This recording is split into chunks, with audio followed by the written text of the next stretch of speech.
Donc ces parcours chez Village Emploi, il est l'un des plus importants choix que j'ai jamais fait dans ma vie. C'est que vraiment, il nous permet de gagner des temps fous, on va dire. 9 mois d'apprentissage et de contact direct avec les experts, de commencer mon boulot et mon parcours directement chez l'un des plus grands clients dans ces marchés, à savoir comme la BNP ou bien aussi chez Dior.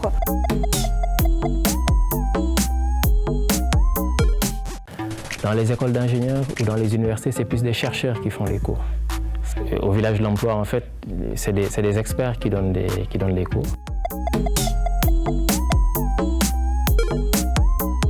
« 2 000 € net salaire, pour un début, c'est bien.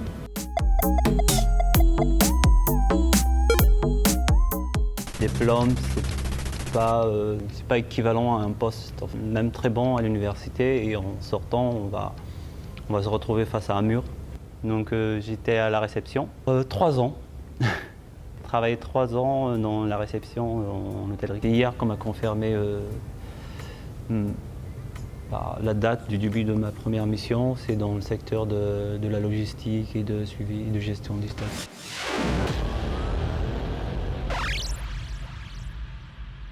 Le village de l'emploi a une vocation, c'est de créer de l'emploi, mais avant tout de monter en expertise des jeunes diplômés qui sont Bac+2, Bac+5, qui ont un niveau BTS ou un niveau Master 2 et qui ont une certaine fragilité à la fin de leur diplôme, qui est la fragilité du moment où il faut trouver un emploi. Et il est évident que si le village de l'emploi n'était pas là ou s'il venait à disparaître, pour des raisons que justement je vais vous expliquer, eh bien ce serait une catastrophe pour ces jeunes diplômés.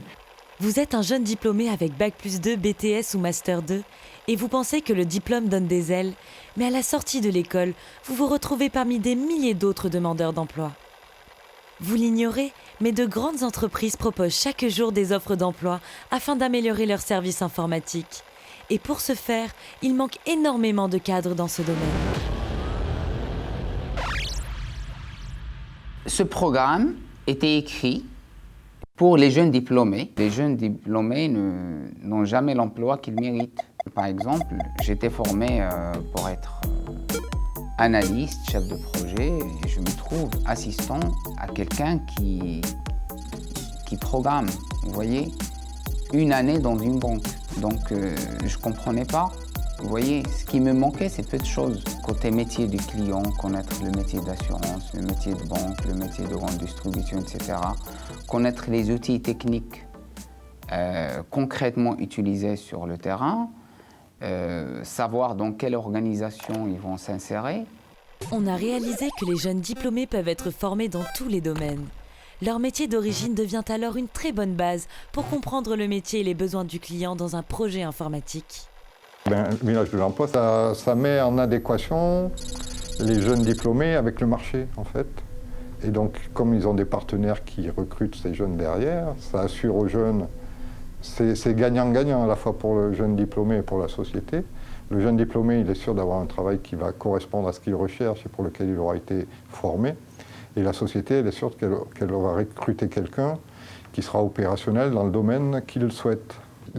Certaines sociétés, comme les banques, font appel à nous pour des profils spécifiques, en nous disant je voudrais un ingénieur réseau qui connaît bien telle technologie. Les clients préfèrent des personnes qui ont déjà de l'expérience.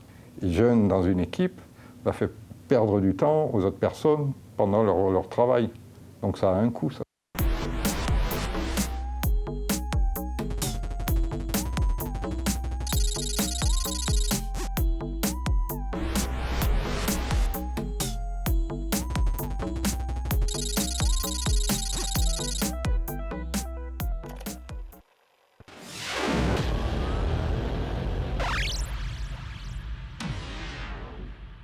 Je m'appelle Jamal Awali, je suis le directeur des ressources humaines de Descartes Engineering, société partenaire du village de l'emploi, et on contribue à son financement aux alentours de 2 millions d'euros par an.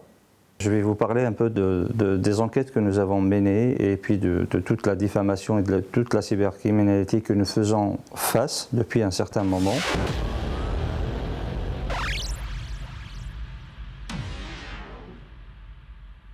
Donc en fait, ce qui s'est passé, c'est qu'il y a une véritable campagne de cybercriminalité qui s'est développée sur Internet contre le village de l'emploi. Donc ça s'est fait par étapes, c'est-à-dire qu'au début c'était dans des groupes fermés, dans des petits groupes, et ensuite ça s'est vraiment multiplié. Et il y avait tout un tas de rumeurs qui ont été lancées, qui ont circulé un petit peu partout, des rumeurs qui allaient même parfois très loin. Donc on pouvait entendre que en fait il n'y a pas de formation, qu'il n'y a même pas de matériel, qu'il n'y a pas d'ordinateur, qu'il n'y a pas de formateurs, que les formateurs sont incompétents. Et tout ça en fait, tout ça c'était des fake news en fait. Il suffit de venir ici juste 5 minutes pour se rendre compte que tout ça en fait c'est vraiment une fausse histoire qui est racontée. Donc des personnes mal intentionnées, ex-lauréats bien sûr du village de l'emploi, donc ont créé des sociétés et ont créé des sociétés et puis ils sont déguisés sous forme d'administrateurs ou de modérateurs sur des groupes Facebook ou sur Internet ou sur des sites Internet également. Et on fait face à une cybercriminalité d'une ampleur jamais vue. Donc ces personnes, généralement, profitent des étudiants quand ils arrivent en formation, donc ils les laissent suivre toute la formation et l'expertise. Une personne, quand il a suivi une formation et de l'expertise au sein du village de l'emploi, à l'issue de cette formation, donc il se retrouve très compétent. C'est ce genre de compétences extrêmement rares sur le marché.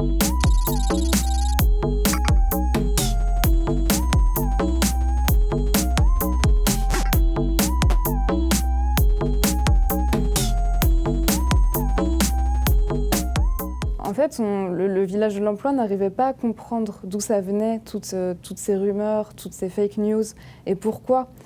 Jusqu'au jour où, par hasard, en fait, au village de l'emploi, la direction a reçu un mail qui disait « Chers escrocs ou futurs escrocs ».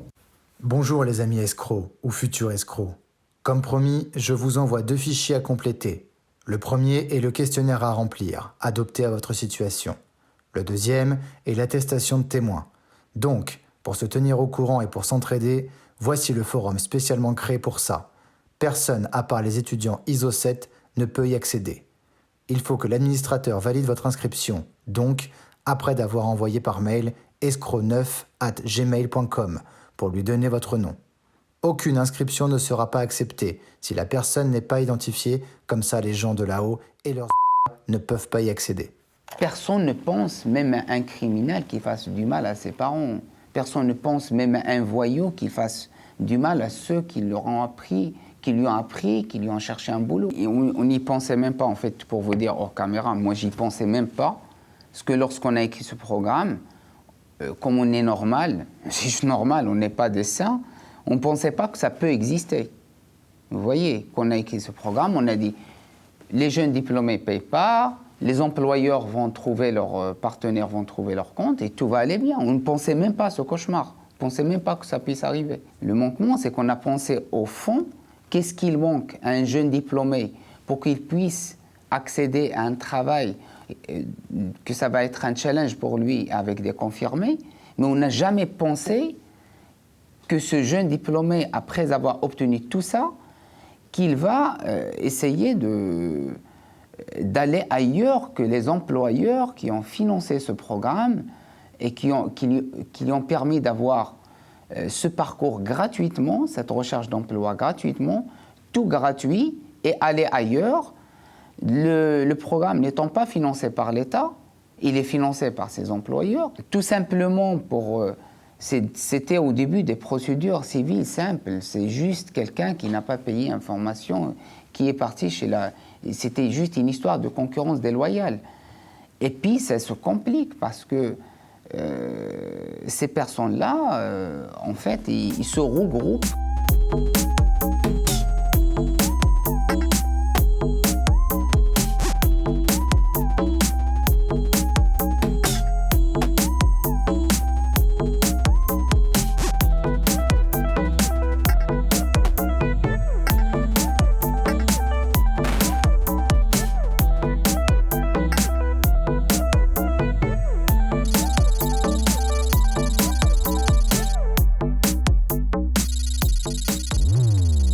d'avocat s'est spécialisé pour défendre cette escroquerie.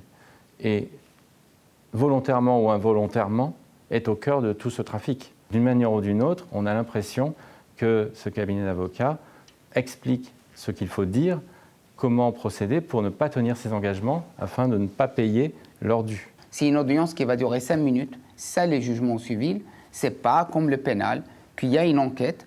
Eh bien, je vais dire, j'étais exploité, monsieur, tout ça. Mais bien sûr, on va me croire. Voilà. Psychologiquement, c'est humain. Ça s'appelle instrumentaliser, on fait une escroquerie à la justice. Alors qu'il ne lui a pas demandé, il ne lui a pas montré son bulletin de paye. Plus que ça, le village d'emploi n'est même pas été là pour lui dire « Est-ce que vous avez vu son bulletin de paye? Est-ce que vous avez vu son bulletin de paye avec lequel il a obtenu des bulletins de paye, les partenaires de village d'emploi? Est-ce qu'il a regardé les bulletins de paye après le village d'emploi, c'est-à-dire l'augmentation qu'il a eue, et avec qui et par qui il était embauché? Et toutes ces questions, ils n'étaient pas abordées. Les cabinets d'avocats de ce groupe de personnes se sont arrangés pour que nous ne soyons pas présents à 2 audiences devant la cour d'appel. Ce cabinet d'avocats a correspondu avec une ancienne adresse d'ISO 7 dans un autre pays, alors que l'adresse d'ISO 7 est connue depuis de nombreuses années et stable, donc il n'y avait aucune raison de passer par cette adresse, sinon par un stratagème que cela générait de ne pas pouvoir participer correctement à cette audience de cour d'appel. Ils ont mis en péril les investissements d'ISO 7, plus de 4 millions d'euros par an depuis des années, tous les ans. Ces personnes ont systématiquement le même propos que l'ISO 7 ne leur a rien apporté. Déjà, si elle trouve que c'est une fausse formation, elle a 15 jours de rétractation. Donc elle peut essayer pendant 15 jours, elle voit que ça ne lui convient pas, elle peut partir sans problème. Et puis même si elle a un problème, elle peut venir en discuter et puis voilà, il y a toujours des solutions. Mais là, ce n'était pas le cas. Si vraiment il n'y avait pas de formation et que c'était que de la fabrication de faux CV et tout, on se demande quand même comment ça aurait pu tenir pendant 20 ans. Comment ça aurait pu durer aussi longtemps? Enfin, nos partenaires, les partenaires du village de l'emploi, eh bien, ça fait quand même plus de 10 ans qu'ils sont sur le marché et qui sont toujours aussi compétitifs. Parce que en fait, les clients sont satisfaits des personnes qui vont travailler chez eux, des personnes notamment qui viennent du village de l'emploi et qui vont travailler chez les clients, ils sont très compétents. Alors que quand ils sont arrivés ici, la plupart n'étaient pas informaticiens, ils étaient diplômés dans d'autres domaines. Donc ces personnes-là, c'est des anciens lauréats du village de l'emploi, chez Descartes également, qui ont travaillé une partie chez Descartes. Ils ont créé des sociétés pour le but de voler des lauréats, donc des personnes qui ont suivi la formation au sein du village de l'emploi, et les voler à la fin de la formation sans contribuer au financement. Donc quand je parle du vol, au fait, ces personnes, parce que la première des choses, c'est que les personnes, quand ils volent des salariés, ces salariés n'ont pas fini leurs 3 ans, leur engagement au sein de Descartes. Ça, c'est la première des choses. Donc, ça va rester 3 ans pour qu'ils puissent s'exonérer de toute la dette de formation pour le village de l'emploi. Ces personnes leur donnent tous les arguments, les faux arguments, avec tous les faux témoignages. Ce sont des voleurs, des escrocs, de l'esclavage, on est sous-payé, on est, je sais pas, tout ce que vous pouvez imaginer, en fait. Donc, on a toutes sortes de diffamations. Et j'en passe. Un package d'arguments pour quitter cette formation et sa mission chez le même client d'une manière totalement illégale. Et cette fois-ci, c'est du vol du contrat commercial plus du salarié. C'est totalement illégal. Donc c'est ça, cet aspect du vol.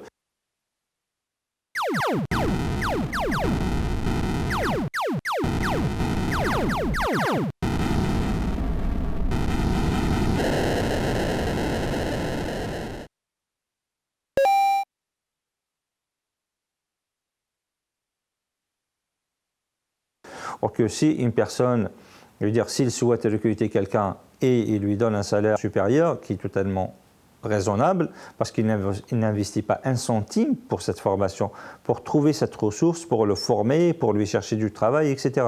Parmi les enquêtes que j'ai menées, j'ai découvert que des personnes ont été volées par une personne ex-salariée de Descartes, lauréat donc, du village de l'emploi, a volé 10 personnes, ce qui représente quand même un chiffre d'affaires dans sa société aux alentours de 40%.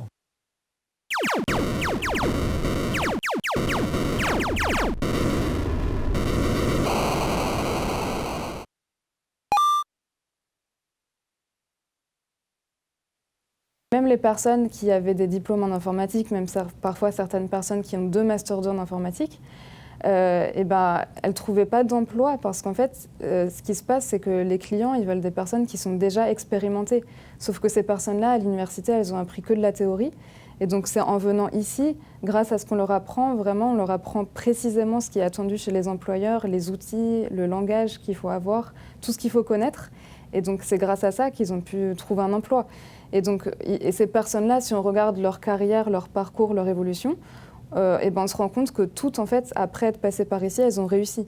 Le programme, il est gratuit, le salaire, il est plus que correct. Puis, je veux plus. Ils goûtent à l'odeur de l'argent, ils disent on peut avoir plus tôt. Pourquoi attendre 3 ans? C'est des petits escrocs pour avoir 100 € de plus sur un salaire. Il est capable de sacrifier toute une équipe, de sacrifier le futur de plusieurs générations sans aucun scrupule. Tôt le matin, à leur domicile, 2 membres de notre équipe ont été surpris par la police. Devant leur famille, ils ont été emmenés en garde à vue comme s'ils étaient de véritables criminels. Imagine, t'es chez toi, t'es tranquille, mais en plus j'étais en congé maternité, tu vois, je venais d'accoucher de mon 3e enfant. Et à 6h du matin, police, ouvrez. Donc j'ouvre. Oui, vous êtes mise en garde à vue pour escroquerie. Et je tourne dans ma tête pendant 2 heures, ils ont fouillé partout, et je tourne, mais je comprends pas. En fait, je n'arrive pas à comprendre de quoi ils parlent. Et bon, j'étais interrogée quand même pendant 48 heures. Et tout au long de ces interrogations-là, j'essaie de comprendre, mais de quoi est-ce qu'ils me parlent en fait? Et c'est que petit à petit que j'ai commencé à comprendre plus ou moins ce qui se passait. C'est quand j'ai lu le dossier que j'ai compris vraiment ce qui me tombait sur la tête. Que j'aurais jamais imaginé ça. Donc tout ça, tout simplement, c'est une question d'argent. Parce qu'une personne qui a envie de créer une société de prestation de services informatiques, c'est pas si simple pour trouver des personnes qui sont compétentes, optimiser le travail de grosses sociétés comme BNP Paribas, Société Générale, L'Oréal, etc. C'est pas simple en fait de trouver des personnes qui ont ces compétences-là. Et eux, au lieu de perdre du temps justement à chercher des personnes, à les former, etc., ils ont vu le village de l'emploi, en fait, un vivier parfait d'où ils peuvent en fait prendre des personnes gratuitement, des personnes compétentes, qui leur permet en fait de signer des gros contrats avec des clients. Le cabinet d'avocats qui est intervenu pour ce groupe de personnes connaissait parfaitement les faux témoignages. Et d'ailleurs, il plaide pour eux depuis 10 ans.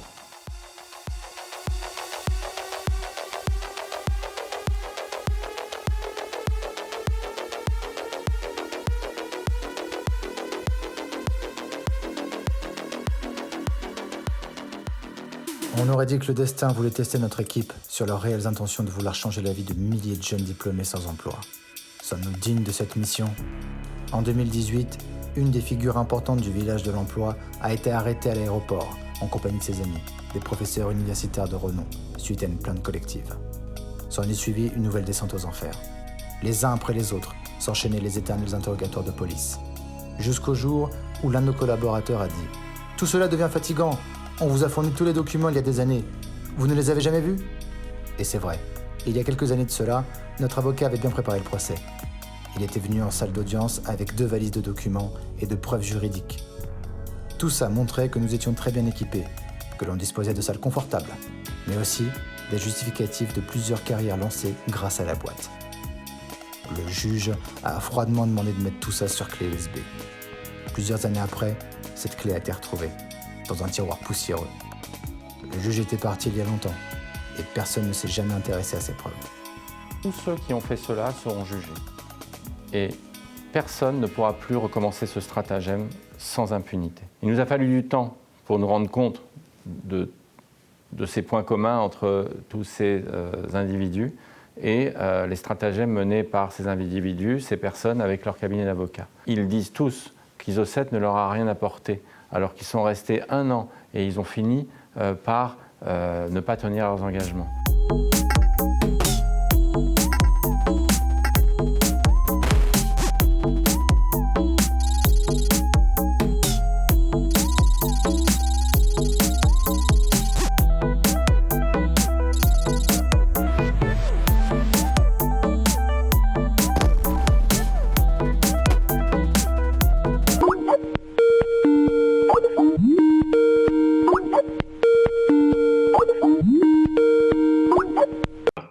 depuis 2011, je crois, une plainte a été déposée et la direction d'ISO7 m'a demandé de défendre les différents objets de cette plainte. L'affaire, l'enquête, l'instruction ont duré des années parce que tout simplement la justice française est organisée de telle manière que quand un juge est nommé ailleurs, un nouveau juge reprend son cabinet, mais se retrouve chargé de 150 à 200 dossiers.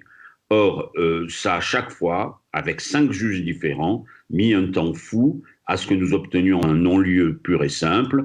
Il faut bien comprendre que dans cette affaire, les plaignants, les faux témoins qu'ils étaient, ont utilisé un certain nombre de stratagèmes et de mensonges. Ce sont des étudiants qui se sont donc groupés et dont le but, comme je viens de l'indiquer, était surtout de ne pas payer leurs frais de scolarité. Ils ont réussi au fil de toutes ces années, par des communications, par des groupes sur le web, à convaincre un certain nombre d'autres étudiants d'utiliser leur technique. Jusqu'à ce jour, ça n'a pas marché, il n'y a pas eu de plainte, mais à la longue, c'est nous qui allons déposer des plaintes parce que les tentatives de ne pas payer sont nombreuses. Parmi les spécialités auxquelles le village d'emploi il forme, mais de toute façon, la quasi-totalité des jeunes diplômés qui sont issus du village d'emploi, ils vont travailler dans des grandes sociétés, ce qu'on appelle grands comptes. Donc, c'est les banques, c'est les assurances, c'est les centrales nucléaires, c'est l'EDF, c'est toutes les grandes sociétés, Orange, etc. Toutes ces grandes sociétés, au cœur de leur système d'information, s'ils apprennent que ce jeune diplômé, il a un casier judiciaire, c'est tout de suite. On voit des carrières s'effondrer et la carrière va finir sans commencer. Ça serait dommage. Celui qui a utilisé ce genre d'argumentation, ce genre de faux ou ce genre de procédé, ISO7 peut toujours s'adresser à son employeur en indiquant « Attention, vous avez affaire à quelqu'un qui a été malhonnête avec nous ».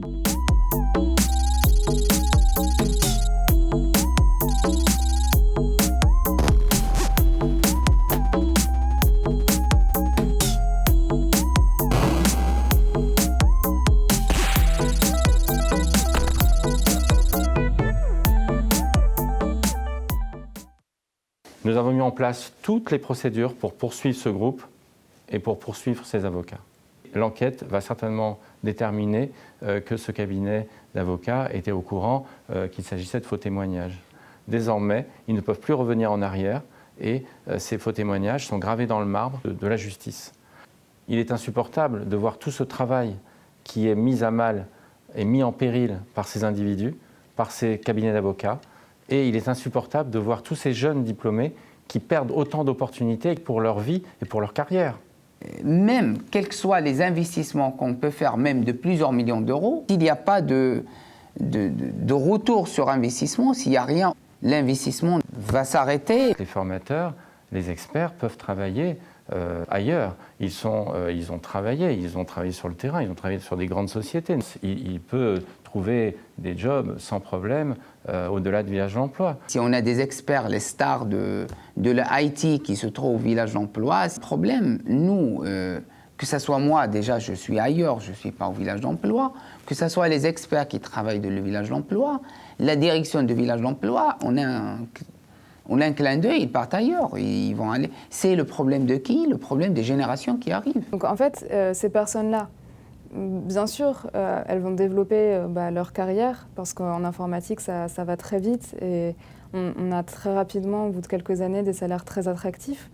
Mais le village de l'emploi, il peut toujours venir au bout d'un moment, en fait, montrer ce qui s'est passé à leurs employeurs. Et ça peut en fait complètement casser leur carrière, parce qu'on ne peut pas laisser des postes de responsabilité à des personnes qui ont fait ça, tout simplement. D'autre part, ils mettent aussi en péril tout le futur des autres jeunes diplômés qui aimeraient bénéficier de ça, parce que si le village de l'emploi est là aujourd'hui et il aide tellement de personnes, c'est justement parce que la formation est gratuite. Mais si ça continue ainsi, les employeurs partenaires, ils vont arrêter en fait s'ils ne voient pas de bénéfices, ils vont arrêter de financer les formations. Et donc les jeunes diplômés, ils ne pourront plus en profiter, parce qu'avec leur diplôme universitaire, en fait, ils se retrouvent quand même avec un problème, même avec plusieurs diplômes, plusieurs masters. c'est pas en adéquation avec le marché de l'emploi. Ben, ils vont retourner à faire ce qu'ils faisaient, fast-food, des petits dépannages dans le week-end pour les hôtels, des petits boulots à droite à gauche. Le village d'emploi, ça se transformait d'une phase critique de fin d'études à un rêve. Et puis ça risque de s'arrêter, bien sûr.